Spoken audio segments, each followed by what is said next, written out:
This lecture that I'm going to give is really directed towards students.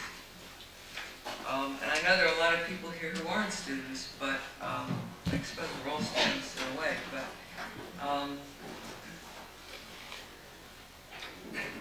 one of the things I've noticed with my students at the School of Visual Arts is that they're all in a rush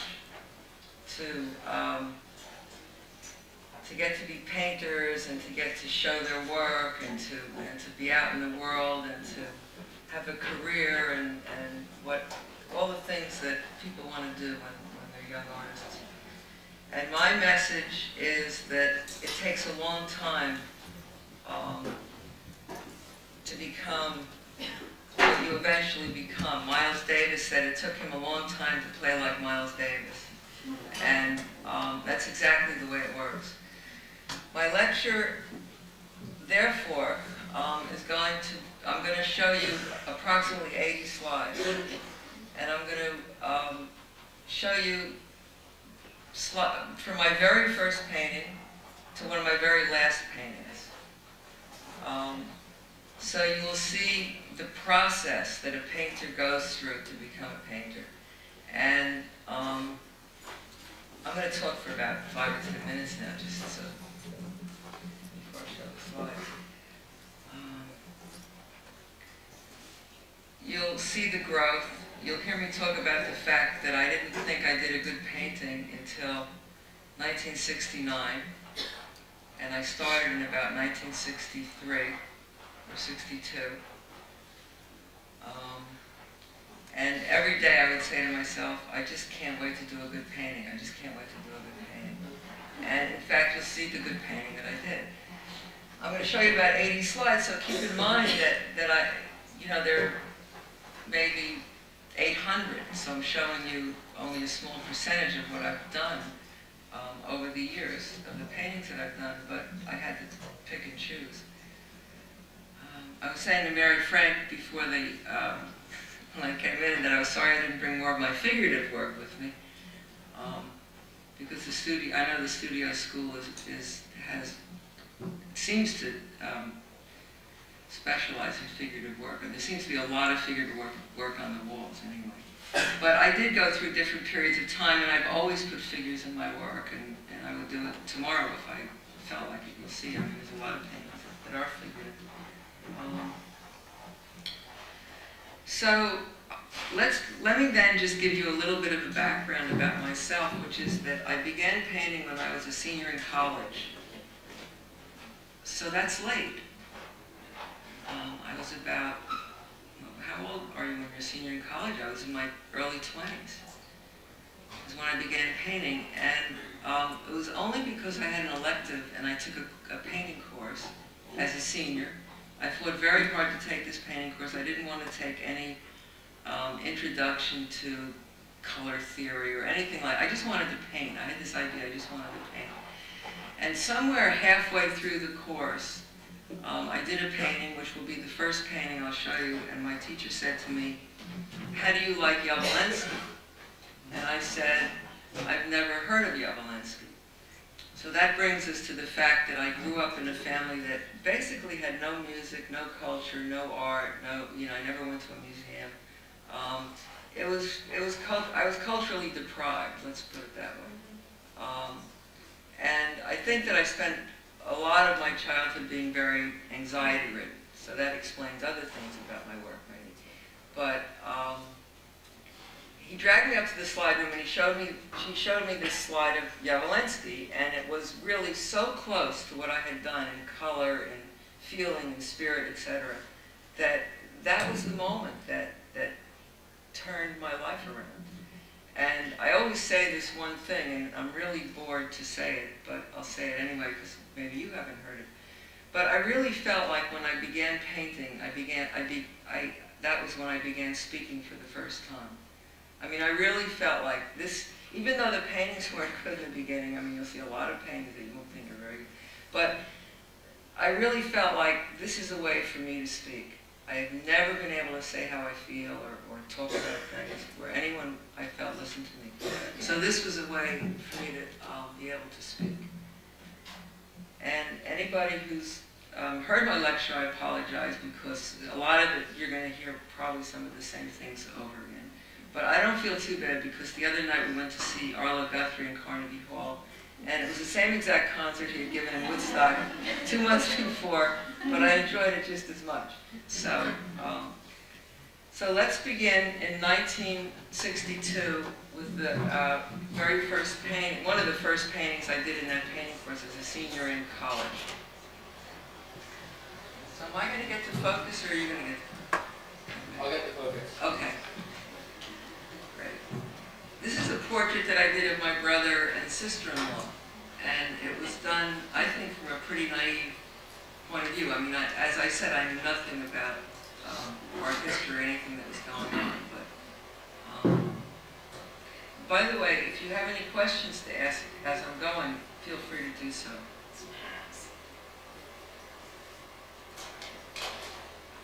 This is another very early portrait that I did of my grandmother, and it has remarkable feelings.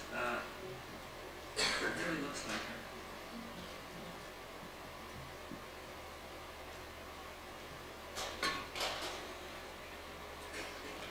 This is in 1963, and it's the first outdoor landscape that I did. And when I went outside to paint on this farm in Englishtown, New Jersey, where I was living at the time, I had in my mind that I was going to do a very hard edge. I had this hard edge yellow, sort of almost Mondrian idea in my mind, and this is what I ended up with. So you see, you never know what's going to happen when you go out there. I was much more of an impressionist. This jumps to a whole other period of time when I had seen a Max Beckmann painting in the Museum of Modern Art, and it was a picture of a death scene. And in the painting, there was some, you know, the body was laid out, and there were people all around the painting doing all kinds of very primitive acts. Some people were tearing their clothes off, people were screaming, people were kneeling, and there was a young girl kneeling down beside the body. I had just lost 2 people in my almost immediate family, and my grandmother and my first cousin, and my first cousin was very young. It was very dramatic, and when I saw this painting, I had such a catharsis with it, because I felt like that's really what you want to do when somebody dies. You don't want to sit and be polite and be, you know, and just behave yourself. You really want to act out, as in this Beckmann painting. So I did this painting, and I don't think it's a very good picture of a nude, but this was a portrait that I did in graduate school. And I remember being visited by a guest critic. I was at Rutgers University, and he said, "You can't put an expressionist head on a Matisse body."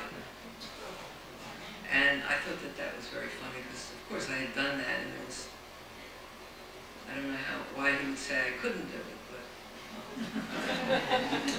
visiting critics say a lot of things.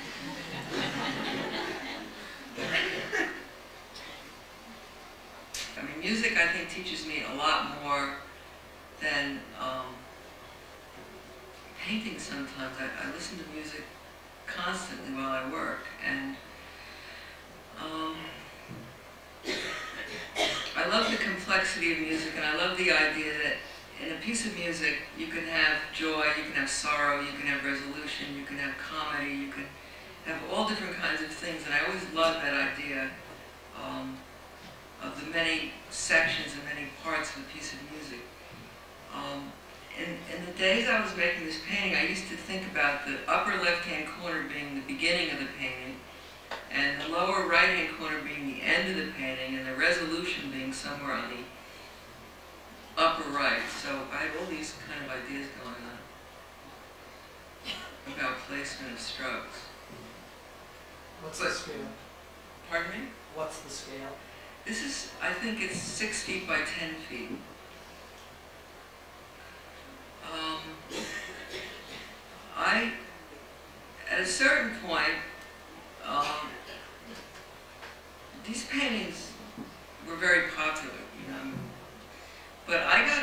tired of them. To me, they were a little bit like jazz. I mean, I would think about them for a long time, but then I would actually do them in a couple days in my studio. So I got to the point where I really wanted to make a painting that I could work on for a longer period of time. I mean, I really just had this yearning desire to go into my studio day after day after day after day and work on the same painting. So that's when I began doing some of these grid paintings. This one's called Squares. This is called Brooklyn Beanfield. So after I moved to Brooklyn, this is what happened to the beanfield. It became very abstract.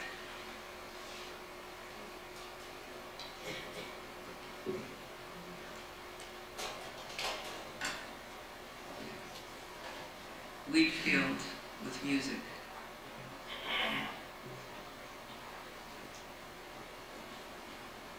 What size?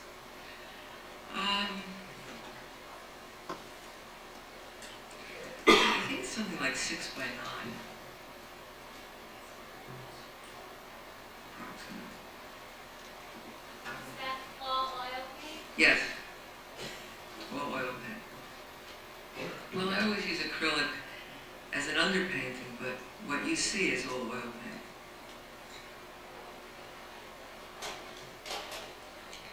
This is called Winter Song.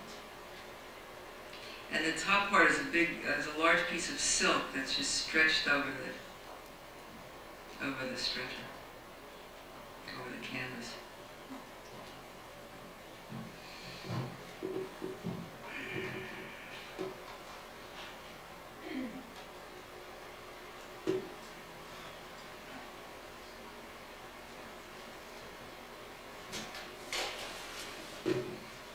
Journey of the Souls. These were faces